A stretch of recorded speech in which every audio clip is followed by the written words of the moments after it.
Welcome to the Deconstructionist Deep Dive, the podcast that doesn't just accept the story. We break it We examine the pieces. and expose the machinery inside. Let's dive in. What if everything about spiritual awakening isn't just wrong, but is designed to be wrong? All right, today we are going deep, and I mean really deep, into the architecture of control. We are. Look, we are not here to debate faith or whether any of this is, true in a metaphysical sense. That's not the mission. No, that's a different show. Exactly. Our mission today is an architectural analysis, a deconstruction. We're taking a very specific, very complex spiritual system, a major branch of the Rosicrucian lineage, and we're taking it apart piece by piece. Like reverse engineering a machine. Precisely. We want to see its structural dependencies, its control mechanisms. We want to expose the self-insulating logical architecture that makes it so resilient. So for anyone listening, maybe you've encountered a system like this. It could be spiritual, sure, but it could also be corporate, political, therapeutic. Any closed logical system. Right. So our goal is a pure architectural review. We're looking for the blueprint, the design that makes these systems so resistant to criticism from the outside or the inside. We're asking the hard questions. What is the foundation that you're just not allowed to question? What are the load-bearing walls that produce the results? And, this is the crucial part, where are the logical traps that are designed to look like escape hatches? Because that's the real hook, isn't it? They all promise ultimate freedom, total liberation. While actually generating radical dependency, it's a bait and switch at the deepest level. And what's so fascinating, and frankly a little bit sinister, is how they tap into that deep, universal, human desire for meaning. Oh, absolutely. While at the same time, they're manufacturing the very problem that they then claim to solve. Yes. We're looking for the design flaws. But here's the twist. They aren't flaws. They're features. They're not bugs. They are, in fact, requirements for the system to function. If you're going to commit decades of your life, your money, your very identity to something, You need to understand the blueprint of that compulsion. This is an examination of spiritual engineering. okay, let's start at the beginning. The foundation. The foundation. Every single control system, I don't care if it's spiritual or political, has to start with something you cannot question. It has to, because if that first block is shaky, the whole tower comes down. These are the foundational axioms, as we're Yeah, calling them. Exactly. Yeah. The first principles. They are completely unverifiable, but you must accept them on faith. If you don't, nothing else they say makes any sense. And these aren't just ideas you mull over, they're levers. Once they get you to accept the axioms, they basically own your next move. They own your subsequent actions. Absolutely. Yep. So let's look at the first one. This is the big one, the master key to the whole structure. All right, let's hear it. It's called the draft of forgetfulness. The draft of forgetfulness, that sounds poetic. It's a powerful framing device. It presupposes that the fundamental human condition isn't just ignorance, it's amnesia. Yeah. You weren't just born a blank slate. No. You were born forgetting a crucial, higher, pre-existing state of consciousness. Whoa, okay, so right out of the gate, you're not whole. You're broken by design. Precisely. You entered life with a debilitating spiritual amnesia, and the psychological impact of that is, as you said, devastating and immediate. Because if you are fundamentally broken, You need an external system to fix you. and right on cue, the Rosicrucian system or any parallel system steps in and says, see that emptiness you feel, that longing, that's not just existential angst.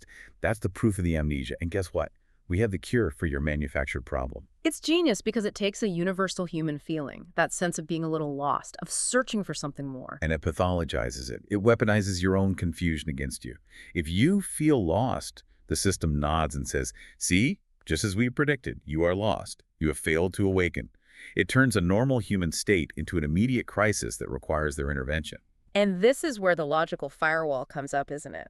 Because the whole concept is completely unfalsifiable. It is explicitly unfalsifiable by design.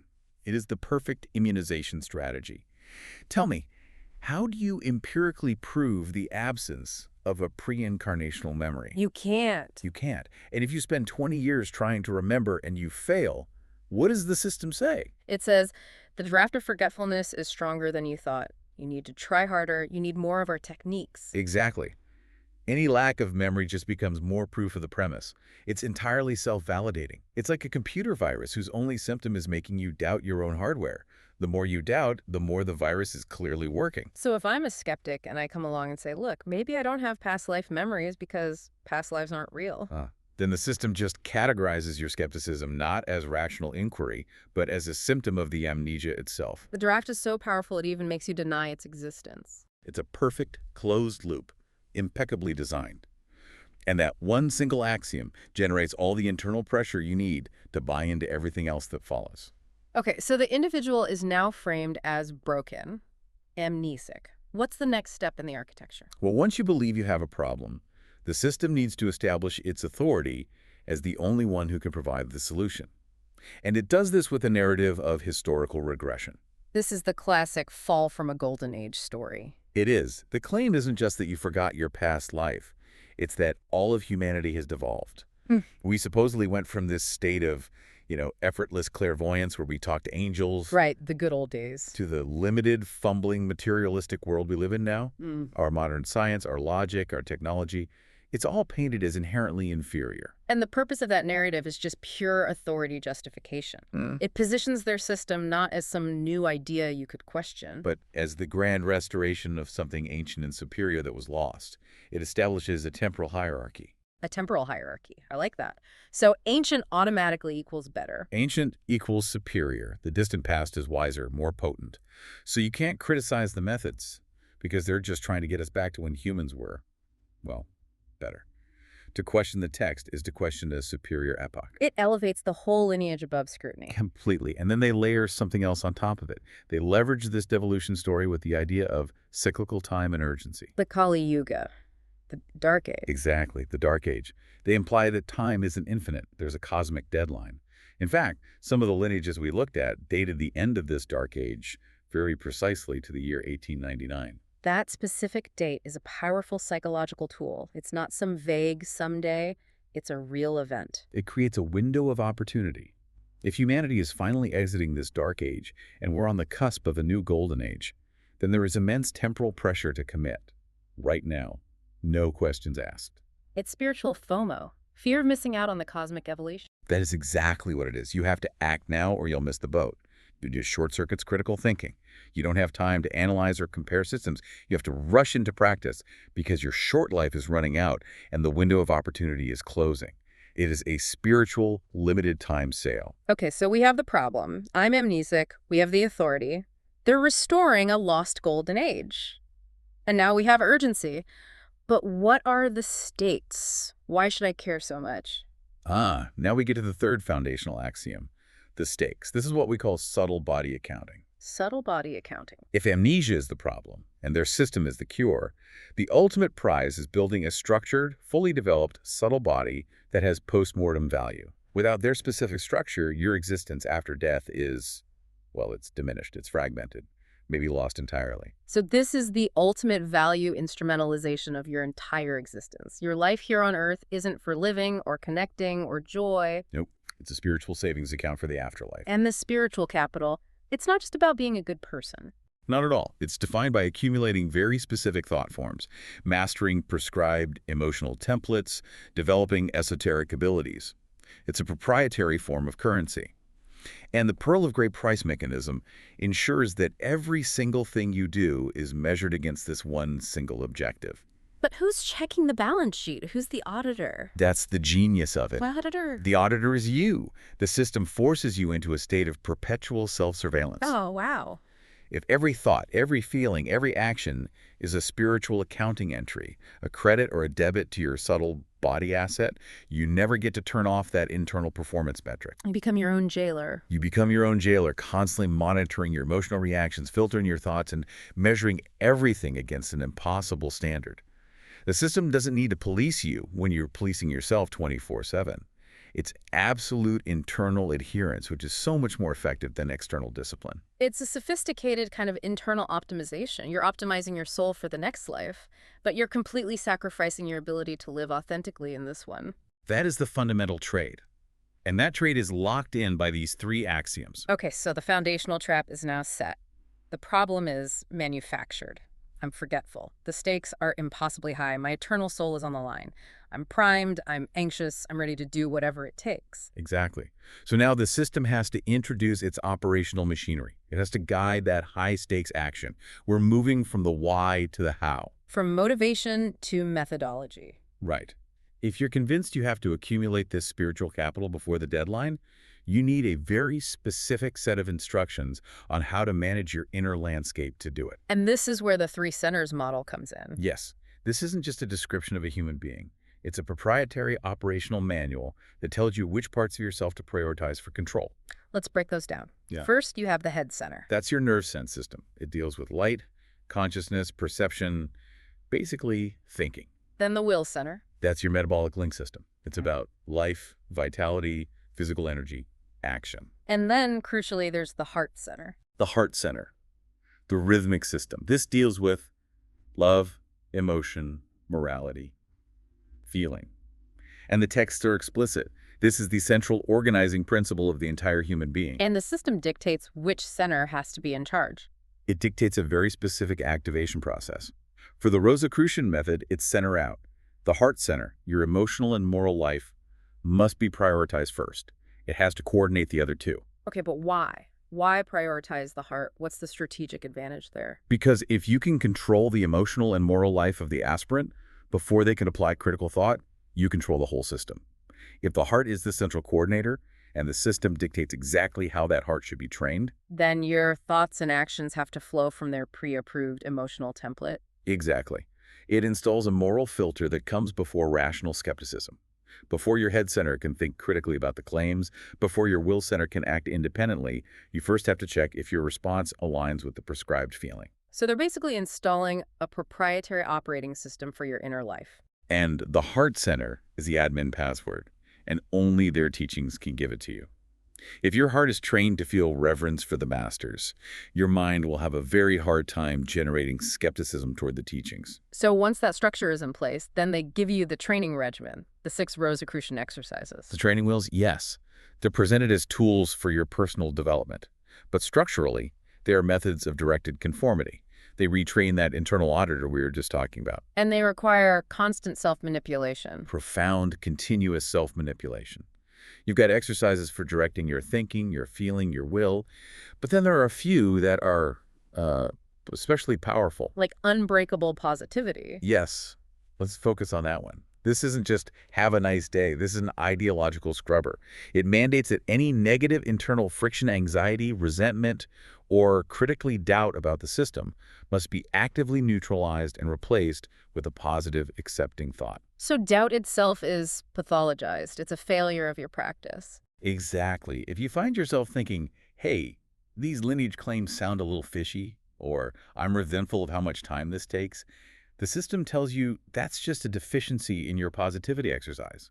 You're failing. It stops you from ever acknowledging valid criticism. And to make all this subjective, difficult work feel like it's actually accomplishing something tangible. They connect it to a pseudoscientific structural purpose. This is brilliant. The claim is that these 6 exercises directly activate 6 of the 12 petals of the heart chakra. With the other 6 supposedly pre-activated from a past evolution. Right. And what this does is it gives a definitive, structural, measurable-sounding metric to years of purely subjective internal work. You're not just meditating, you are literally manipulating a spiritual anatomy. So you can quantify your progress. I've activated my 6th petal. It makes the subjective feel objective. And that is essential for long-term commitment. It gives you goalposts. You can't quit now. You're only halfway to activating your heart chakra. It validates years of effort and locks you in for more. Okay, so what's the final piece of this operational machine? The defense system. Cosmic dualism. Every self-sealing system needs a bulletproof way to dismiss all criticism and all alternatives. And this is it. It's about creating a closed, logical universe. Perfectly put. The system constructs a false middle path by defining 2 extreme, dangerous, undesirable poles. This ensures that their path is the only sane, balanced option. And these poles are the Luciferic and the Ahrimanic. Exactly. Let's define them, because they are the buckets used to categorize and delegitimize everything else.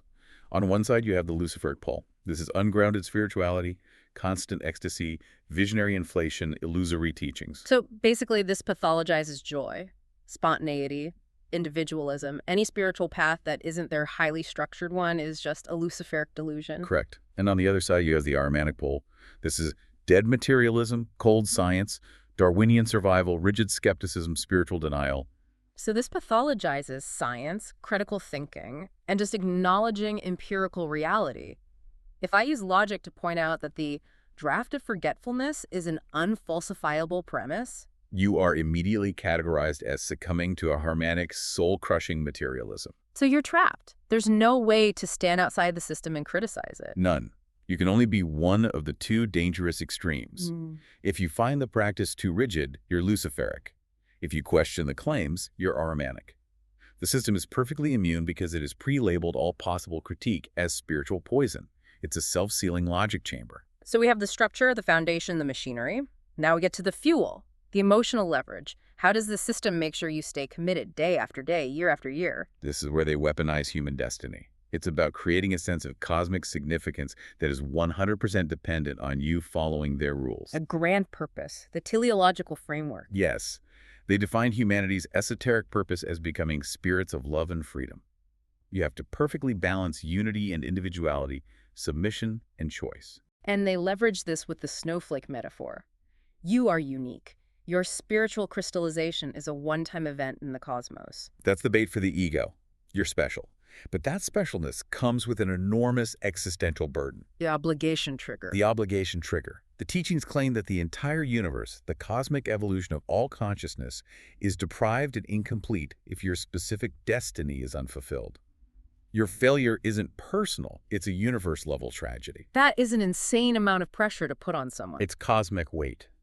And it's paired with the idea of the Karmic Contract, the idea that your soul agreed to this path before you were even born. So now it's a moral imperative. If you quit, you're not just changing your mind. You're betraying your own higher self, your pre-incarnational self. And the cosmic plan. Failure is explicitly defined as a cosmic waste of an incarnation opportunity. The pressure is just overwhelming. And just to make sure you don't hesitate, they hit you with the final urgency trigger, the regret minimization tactic. The mantra, life will be over before you know it. It maximizes anxiety and pushes you into immediate, deep, unquestioning commitment. It's a threat. If you stop now, you will die with the crushing regret of having wasted the only chance that ever mattered. So despite this airtight design, there has to be a weakness, a vulnerability. The primary external vulnerability is the one we started with, the unfalsifiable foundation. If an aspirant just decides to reject the premise, if they say, you know what, I don't think I'm broken, I don't accept the draft of forgetfulness, the entire system collapses for them instantly. But internally, it's fascinating that the system is sophisticated enough to admit its own traps. It is. It's a very clever defense mechanism. Okay. The first admission is ego inflation. The text openly warned that spiritual advancement is intrinsically linked to the risk of becoming profoundly egotistical and corrupt. Which is, paradoxically, a control mechanism. It is. By warning you about the danger of ego, it inoculates itself against the very valid criticism that its own leaders might be egotistical or power-hungry. When it happens, the system can just say, see, the teachings are right. It's a known risk of the path. It turns a failure of leadership into a confirmation of the teaching. What's the other big admission? Premature purification.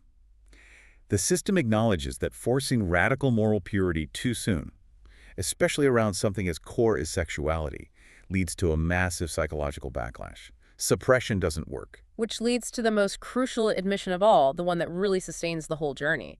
That the masters themselves often fail. They stumble. They make moral errors. They're not perfect. And that's a feature, not a bug. It has to be. Yeah. Because it makes the ultimate goal a moving target. If the most advanced people on the path can still screw up, then the aspirant must keep striving, keep practicing, keep paying for their entire life. The finish line is always just over the horizon. The moment a system makes its goal fully achievable, it loses its long-term customers. So when we deconstruct this one specific system, we're really revealing a universal blueprint. These patterns repeat everywhere. A control blueprint, yes. The mechanics are predictable because they exploit predictable things about human psychology. It works because it taps into our need for authority, for security, for a final answer to the big questions. Exactly. Let's run through the ideological parallels matrix. We see these patterns again and again. Okay, so you have the Rosicrucian concept of the draft of forgetfulness. The parallel is Gnosticism's divine spark trapped in the darkness of matter. The control mechanism is identical. Problem-solution dependency. You are broken, incomplete, and only we have the key. Next up, the Perennial Tradition, the claim to an ancient, secret, unbroken lineage. That's right out of Theosophy's secret doctrine. The mechanism is authority via secret lineage. The knowledge isn't testable. Its value comes from its exclusivity and its supposed age. You have to trust the source. What about subtle body accounting, turning life into a transaction for the afterlife?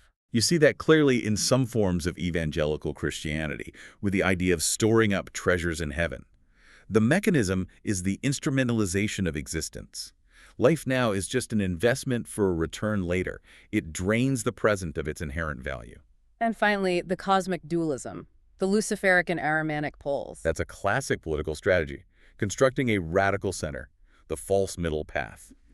By defining all criticism as dangerous extremism, the system's own position seems like the only sane, balanced, moral option. It's a rhetorical trick that neutralizes all opposition before it can even speak. And within this blueprint, you can isolate 3 primary deceptions, 3 big bait-and-switch moves. Deception number 1, the benevolent hidden hierarchy. The power is held by some invisible Rosicrucian college, and the human teachers are just humble servants. But they offer you simulated freedom. You can connect directly to the source, they say. But only through our framework, using our exercises, and accepting our interpretation. It sounds like autonomy, but it's a gated community, and they own the only gate. It's just like Catholic apostolic succession. Authority is strictly delegated down a chain. Deception number 2. The alchemical bait and switch. They sell you the goal-illuminated will, cosmic mastery, while at the same time admitting that their own masters fail to achieve it. Which creates perpetual striving. Yes. The target is always moving. It's the Scientology OT levels problem. You're paying for endless advancement toward a prize that is, by definition, always just out of reach. If you could actually achieve it, you wouldn't need them anymore. And the third deception. Covert Puritanism. This one is brilliant behavioral control, especially around sexuality. They pathologize simple celibacy as premature purification. But they replace that simple rule with an incredibly complex, self-regulating system. Exactly. Sexual energy isn't forbidden. It must be integrated. But what does that mean? It means it has to be channeled according to their secret internal rules. It replaces a clear don't with a vague, anxiety-inducing do it perfectly or else. It turns your most intimate life into another performance metric for the system. Okay, so let's get to the deep mechanics. The immune system of the architecture. The final layer that makes this thing so hard to break out of. This is how the system inoculates itself against the very kind of scrutiny we're applying right now. It's designed to be impervious. First up, complexity barriers. Right. They use arcane language, endless esoteric lineages, complex diagrams of subtle bodies. It takes years just to learn the vocabulary. This is designed to confuse and intimidate you. So if you don't understand, you assume the fault is with you, not the teaching. Of course. You think, this must be really deep because it's so complicated. You pay for more courses to try and understand it, instead of questioning if it makes sense in the first place. Then we have the false middle positioning again. It's their ultimate shield. I criticize the master's ego. You're being Ahrimanic. I say the practice is too stifling. You're falling into the Luciferic delusion. My critique is made spiritually illegitimate before I even finish my sentence. And the most sophisticated defense of all is the admission of flaws. By openly acknowledging that leaders can have big egos or that masters can stumble, they preempt all external criticism. If you point it out, they just say, yes, we know. Thank you for noticing. It's part of the difficult journey. It makes your criticism redundant. And all of this serves the primary goal, dependency creation. It's a 3-stage process. First, problem manufacture. You're broken. You're amnesic. Second, solution monopoly. Only our ancient secret system has the proprietary fix. And third, progressive revelation. The real truth, the final answer, is always just around the corner, in the next level, in the next teaching. So you can never quit, because the thing you came for is always one more payment away. And when you put it all together, this entire complex, beautiful structure reveals a massive, ultimate contradiction. A profound dissonance between what's promised and what's delivered. The promised stated goal is unique spiritual individuation, the snowflake metaphor. You will realize your one-of-a-kind destiny as a spirit of love and freedom. But the delivered actual function is total conformity to a predefined archetype. Their proprietary version of a perfect snowflake, built with their 6 exercises and their moral framework. Individuation is sold, but homogenization is delivered. The system promises liberation, but the reality is absolute obedience to unfalsifiable axioms and a hidden hierarchy. They sell you the map to your own unique treasure, but the map only ever leads you to their next lesson, where they tell you you're still not worthy to read the real map. So if this whole thing is a self-referential reality tunnel offering only simulated freedom, what's the antidote? How do you get out? The antidote has to be a radical rejection of the tunnel's core assumptions. The imperative is to reject the manufactured dependency. The system's only real power is your willingness to play by its foundational rules. So the path to sovereignty, to cognitive liberation, starts with an alternative paradigm shift. Step 1. Reject the draft of forgetfulness as an unverifiable presupposition. Challenge the core belief that you are inherently broken. And if you're not broken, you don't need their proprietary fix. That shifts your focus immediately from fixing some imaginary past wound to embracing your present wholeness. Exactly. Which leads to step 2. Embrace the inherent value in your present awareness. Your value isn't tied to some subtle body you're building for the afterlife. Your value is the consciousness you have right now, in this moment. Step 3, then, is to focus on self-authored meaning in the present tense. Instead of desperately trying to recover a memory you might not even have or fulfill a cosmic contract designed to create anxiety, your meaning is what you choose to create today, not what you supposedly forgot yesterday. And that all culminates in the final step, establishing sovereign inner authority. You reject the delegated spiritual hierarchy. You don't need an invisible college or an ancient master to validate your own internal reality. You reclaim your autonomy. The only karmic contract that really matters is the one you write with your own conscience right now. The agreement you make with yourself about how you're going to live. That is true deconstruction. That is true liberation. And that's our deep dive for this week. Remember, the most dangerous illusion is the one you don't know you're in. But now you know. So here's our question for you. Where in your own life have you accepted a draft of forgetfulness? The idea that you're somehow broken and need an external system to fix you. Let us know in the comments. Question the narrative. Deconstruct the dogma. See the system. We'll see you next time. Stay skeptical. Thank you for joining us.